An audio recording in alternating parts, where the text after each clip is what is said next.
जय हिंद दोस्तों कैसे हैं आप। उम्मीद करता हूं कि आप अच्छे होंगे। दोस्तों एक मैं आपको न्यूज़ बताने वाला हूं और दोस्तों ये न्यूज़ पेपर में भी आई थी। दोस्तों क्या है वो न्यूज़? एएफटी सशस्त्र बल न्यायाधिकरण का सीजीडीए को सेना के अधिकारियों के वेतन की समीक्षा का आदेश।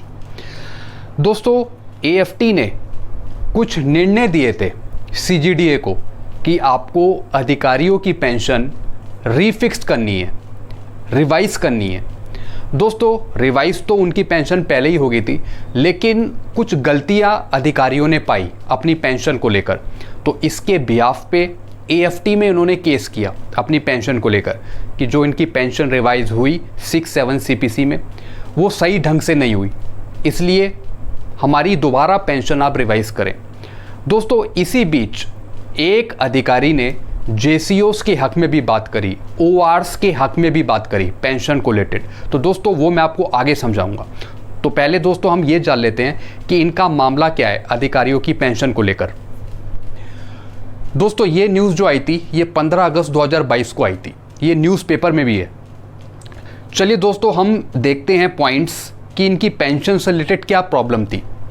एएफटी का जो आदेश था उसके इम्पॉर्टेंट पॉइंट कौन से थे। सीजीडीए को निर्देश दिया है कि 6th और 7th सीपीसी की सिफारिशों लागू होने के बाद उनके वेतन में हुए संशोधन पर विचार करें। दोस्तों 6-7 सीपीसी में इनकी पेंशन तो रिवाइज हुई, लेकिन इनको ठीक पेंशन नहीं मिली अधिकारियों के कहने के अनुसार। इस वजह से इन्होंने एएफटी में केस किया, यानी अधिकारियों को लगा कि हमारी पेंशन सही तरीके से रिवाइज नहीं हुई। तो दोस्तों ये जो भी बात कही इन्होंने ये ऑफिसर्स की कही। फिर दूसरा पॉइंट 1/1/2006 से तय हुआ वेतन फिर से तय करें। दोस्तों छठे पे कमीशन में इन्होंने कहा कि हमारा जो पेंशन रिवाइज हुई एक बार आप दोबारा उसे जांचें। इस वजह से इन्होंने एएफटी में ये बात रखी ताकि ऑफिसर्स को अधिकतम लाभ मिल सके, यानी मैक्सिमम पेंशन मिल सके ऑफिसर्स को। तीसरा पॉइंट रखा पेंशन ऑब्लिक वेतन में गलतियों के कारण ये मामला एएफटी पहुंचा। दोस्तों जैसे मैंने आपको बताया कि अधिकारियों को लगा कि जो इनकी पेंशन रिवाइज हुई 6-7 सीपीसी में इसमें कुछ गलतियां थी, इस वजह से इन्होंने केस एएफटी पहुंचाया। 16 व 17 साल बाद आए इस फैसले से काफ़ी अधिकारियों को फ़ायदा होगा। दोस्तों ये जो फैसला है अगर ये फाइनलाइज हो जाता है तो दोस्तों इस पे सीजीडीए काम करेगा। फिर अगला पॉइंट सीजीडीए अब पे स्केल पर जांच करेगा अधिकारियों के। दोस्तों जैसा मैंने आपको बताया कि सीजीडीए इनके पे स्केल वगैरह देखेगा, पुराने उठाएगा, फिर देखेगा इसमें क्या गलतियां हैं। आगे चलते हैं दोस्तों। 4 महीने के अंदर सीजीडीए कंपाइल करी हुई रिपोर्ट दोबारा एएफटी को भेजेगा।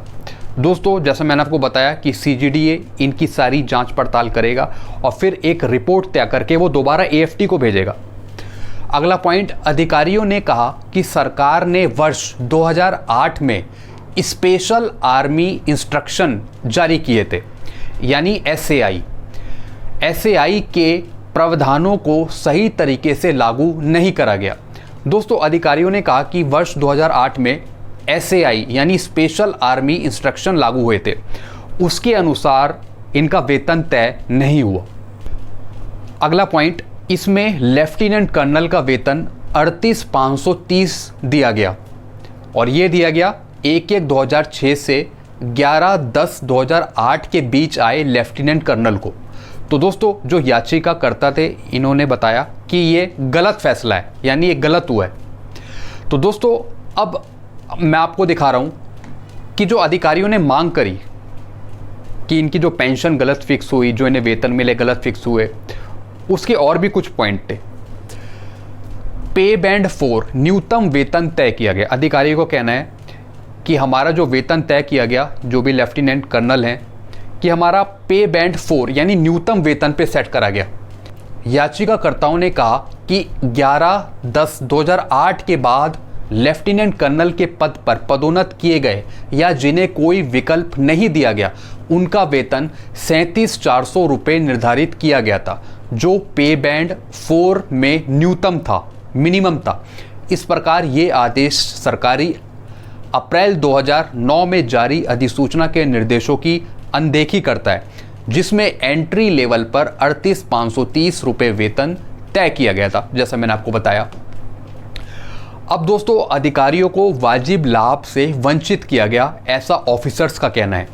उन्होंने दावा किया कि अधिकारियों के वेतन और भत्ते तय करने वाले principal controller of defence account यानी पीसीडीए पुणे ने सरकार की मंजूरी और स्पष्ट अधिसूचना के बावजूद सेना के अधिकारियों को वाजिब लाभ से वंचित किया। सरकारी पत्रों में प्रावधानों की गलत व्याख्या की वजह से लेफ्टिनेंट कर्नल के 4 वर्ग बनाए गए, उनका वेतन अलग अलग निर्धारित किया गया, जिससे ऐसे अधिकारियों को वित्तीय नुकसान हुआ। दोस्तों, इनका कहना है कि हमारी इतनी पेंशन होनी चाहिए थी, हमको न्यूनतम वेतन दिया गया यानी मिनिमम पे स्केल पे रखा, बल्कि हमारा जो होना चाहिए वो मैक्सिमम पे स्केल के अनुसार हमारी पेंशन सेट होनी चाहिए थी।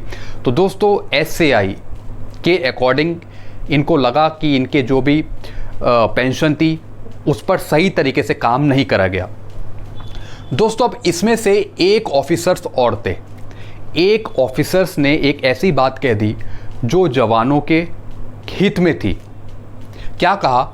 इन अधिकारियों में से एक अधिकारी ने बताया कि 2006 से पहले आए सिपाही, नायक, हवलदार को भी नुकसान हुआ है पेंशन पर, इस पर भी केस डालिए एएफटी में। दोस्तों, ये बिल्कुल सही बात कही। कम से कम एक अधिकारी तो ऐसा निकल के आया जो ओआरस और जेसीओस की बात कर रहा है पेंशन के हक में। तो दोस्तों, इन्होंने ये बताया कि इस पर भी एक केस होना चाहिए एएफटी में।